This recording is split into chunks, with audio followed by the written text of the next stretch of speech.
Thank you again to Hunter Tools and Thompson Tools for supporting our YouTube channel. Please support the companies that are helping us keep these videos going. Hi, welcome to my shop again.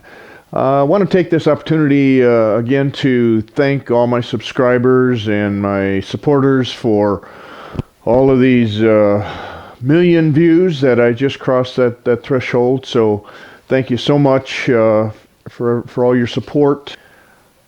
I have developed a new business Facebook page. I'm going to do little short videos of just a very short topic, and I'm going to do that every Tuesday. So keep an eye on that. Hope to have more active Q&A and the questions range in topic from A to Z. So that's always an interesting way to see my opinion on things. It's a rainy, freezing rain kind of a day today, so we're going to do a little project, a little mortise and pestle set. This is a part 2 of the 2-part series. In this one we're going to do the spindle work on the pestle. And then we'll get started. Alright, now I'm using the same maple, hard maple, to do the pestle. It's in an end grain orientation, so the grain's going parallel to the bed instead of crossways the way the bowl was. So the grain orientation is opposite direction. So I'm going to do the same thing though. I'm going to put it between centers and on the balance point.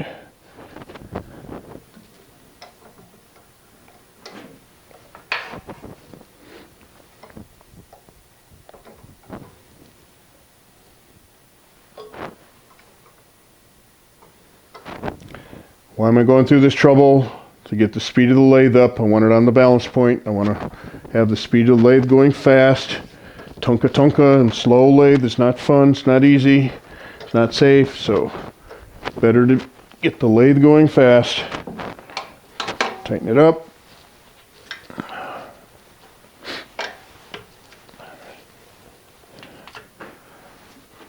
Get the two rest up close. Do the same thing again. Into the side of the tree with my cut, so the direction's going that way instead of backing back and forth across the tool rest. If I was going across the tool rest, I'd be going into end grain, back and forth across here. So I'm going to make my cut straight into the side of the tree, into the side grain.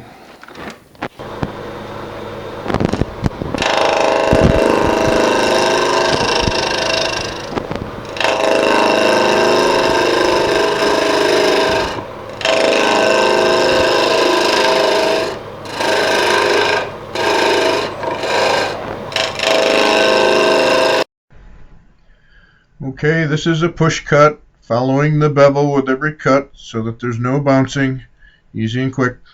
Roughing out process is a information gathering process, so take a look at it. I've got a couple knots and things that are going through here, character and flame areas between the knots, so it's going to have a lot of beautiful stuff going on. I'm going to leave those in there.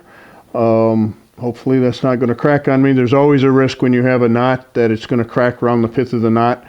But I like this character and the color of the wood. If we can capture that, we're going to try. I'm going to lower my handle and use a pull cut with the side of the wing to clean this up. It's going to give me a better view of what's going on. I want to make sure there's no cracks or anything in here that I should be concerned about. So I want to clean this surface up nice while I'm still in the roughing out stage.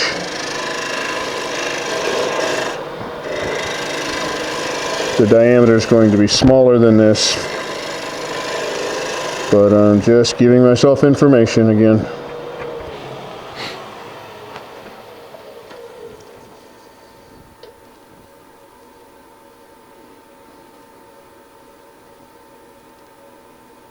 Want my pestle to be about 4.5 inches long, so I'm going to mark this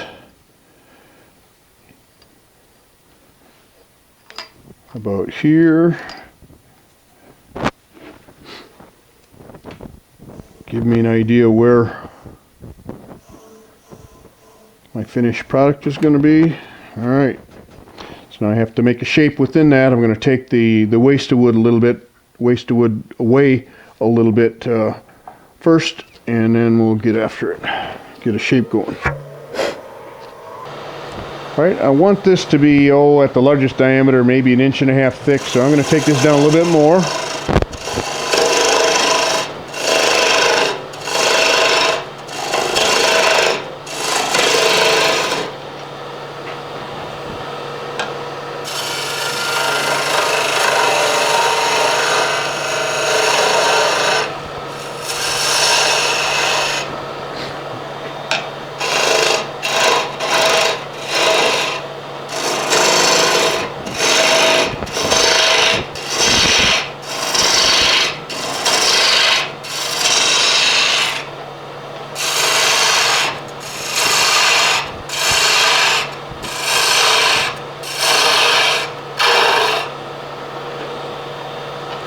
Alright, let's make this end the business end. I'm going to make a nice little ball shape on here.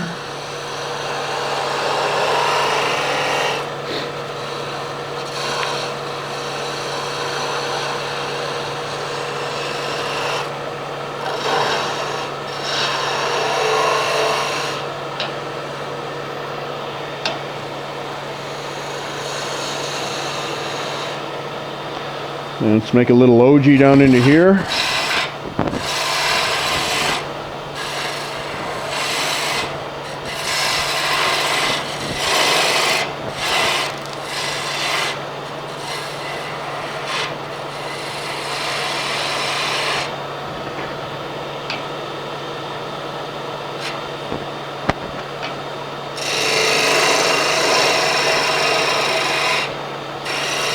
Nice to have a nice little rounded part on the top for your hand if you're going to use it, the palm of your hand.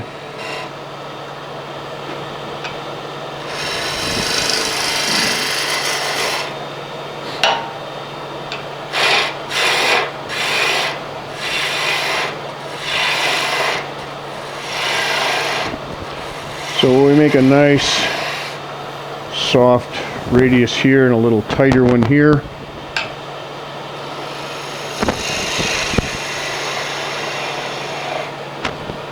That's kind of the trick, is to transition in the two arcs in together using a pull cut. You could use a skew for this, but I've already got bull gouge in my hand. Almost does the same thing. All right.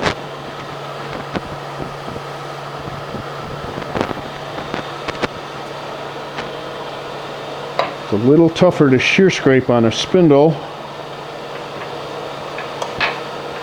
but I'm going to do it. Clean up any little tool marks. Make it nice and smooth so I don't have to sand much. Okay, when shear scraping a spindle, we always want to be going downhill to the fibers. That means going from a large diameter to small. And we're going to go the other side of that cove. Go large diameter to small. See how steep my handle is. Handle down. Very slow pace across the surface. And clean up all the two marks. Transition it into the middle.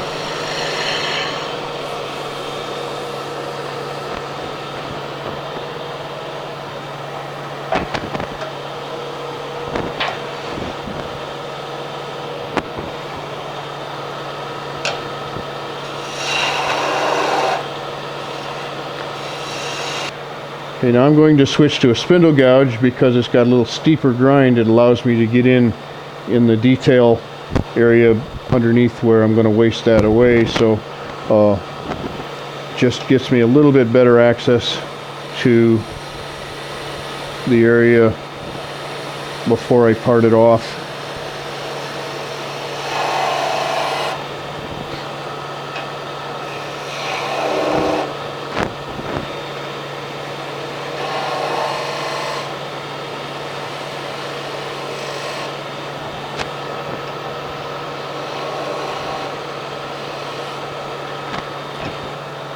This is the tailstock end, so this is going to be the last part I'm going to part off. So I'm going to just make this down to a small area that I can cut off by hand, and then I'll take the drive away from the headstock side of it.